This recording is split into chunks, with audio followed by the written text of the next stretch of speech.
haujatokana na Mungu. Si kama mnanielewa vizuri? Tunataka utawala na uongozi utakaotokana na Mungu, utakaotokana na sauti ya Watanzania. Utawala unaotokana na sauti na kura za Watanzania, huo ni utawala wa Mungu. Na la mwisho kabisa,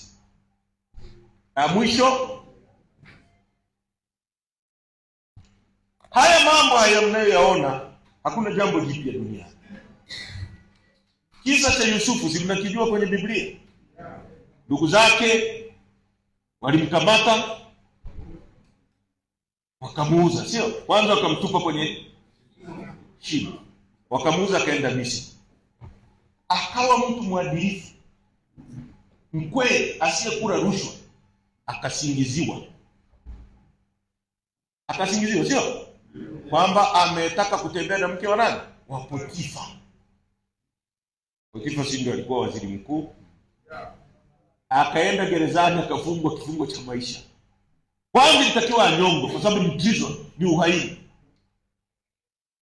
Kwa mambo ya watu wema wanaosimama imara kama Lissu kusingiziwa na kuwekwa gerezani ni mambo ambayo yalikuwepo tangu zamani. Tasimama na Tundu Lissu, atatoka na atatuongoza, atatoka na sisi tutamsaidia afanye uongozi wake vizuri na awe rais wa nchi hii, aivushe, atupeleke kwenye nchi ya Kanani. Sawa sawa ndugu zangu. Ninawashukuru sana wazee. Mimi niko imara kama mnavyoniona. Ninawashukuru. Mungu awabariki. Asanteni kwa kunisikiliza. Kuanzia wiki ijayo tuko kazini. Na leo natumia nafasi hii kuzungumza na Watanzania kupitia nyie habari zitaenda. Na washauri tu hata waandishi wa habari wa Tanzania wafanye kazi kwa weledi. Weledi. Kuna mambo mengi ya nchi hii yanahitaji kuandikwa. Fikiria hivi. Kuna kisingizio cha vita ya Iran ndio imepandisha mafuta, si ndio? Lakini sisi tunanunua mafuta Mashariki ya Kati, na kampuni inayotuuzia mafuta inaitwa Vitol. Inaitwa nini? Vitol. Vitol ndio kampuni inayowauzia Waganda mafuta, ndio kampuni inayomuuzia Msumbiji mafuta, ndio kampuni inayomuuzia Zambia mafuta, ndio kampuni inayowauzia nchi nyingi tu za Afrika mafuta. Sisi takwimu za serikali, kwanza mimi nilikuwa bungeni. Kuna kitu kinaitwa Bulk Procurement Agency, BPA. Ni taasisi ya kiserikali. Tunaweza kusema kwa Kiswahili taasisi ya kununua mafuta ya pamoja.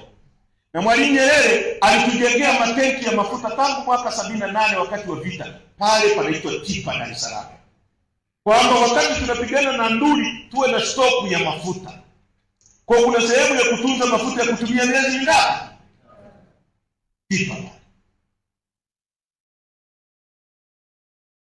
Kwa tukasema BPA, Bulk Procurement Agency, ndio wao wanafrodi tenda, wanatangaza tenda ya kuuza mafuta.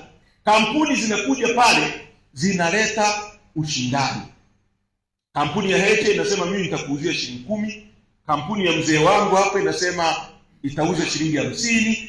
Kampuni ya mzee Mandao inasema itauza 100. Sasa sisi watu wa serikali tunasema hii kampuni ya Heche ndio inaleta kwa bei rahisi, tunanunua kwa Heche.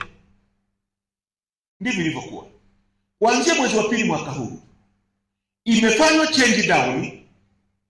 Shirika la petroli la Tanzania linaloitwa TPDC ikaondolewa ununuzi wa mafuta kutoka BPA kwenda TPDC.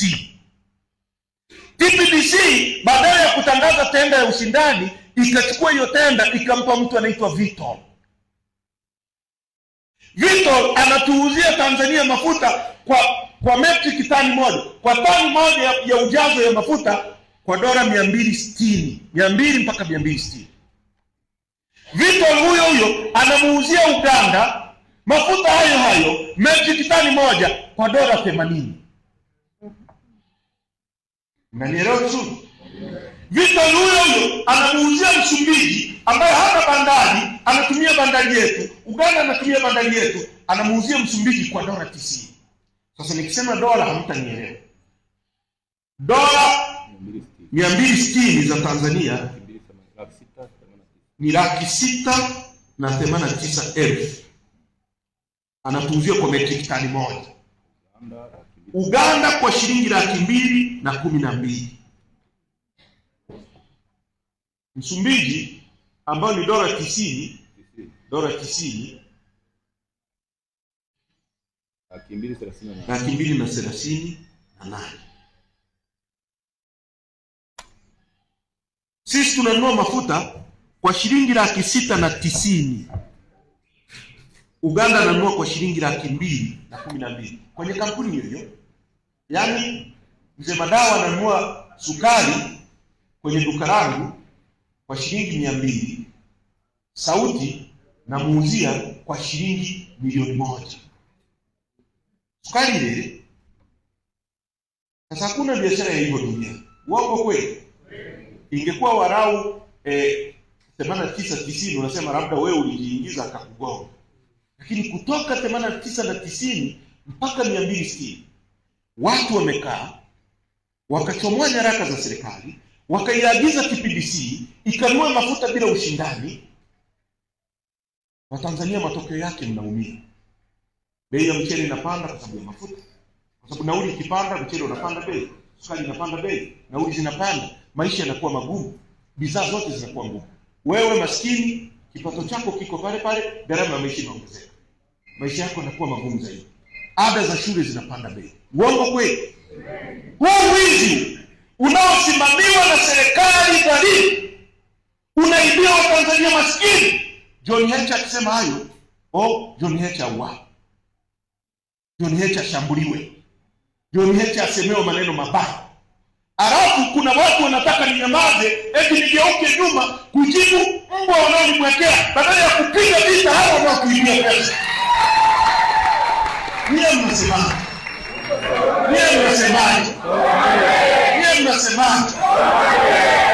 Tuache kuzungumza mambo haya. Watoto wa nchi wanateswa na watu wachache. Mimi siwezi kuangalia hivi. Sawa ndugu zangu. Kuna mambo ukiyajua nchi unaweza kufa. Kwenye gesi, sisi tuna gesi. Gesi ya Songosongo imegawiwa kwa watu wanaitwa Amba Energy kutoka Pan African Energy katika mazingira ambayo yamejaa utaka. Tukiuliza hata hao watu walioko nyuma ya vitu ni kina nani, tunaambiwa hiyo kampuni inaitwa Namaro. Hiyo kampuni imesajiliwa Dubai tarehe 17 mwaka 2023. Nani wako nyuma ya hii kampuni? Ukifuatilia vizuri unakuta ni familia za viongozi wa serikali. Gesi ya nchi yetu inakabidhiwa kwa watu wanaitwa Amba Energy.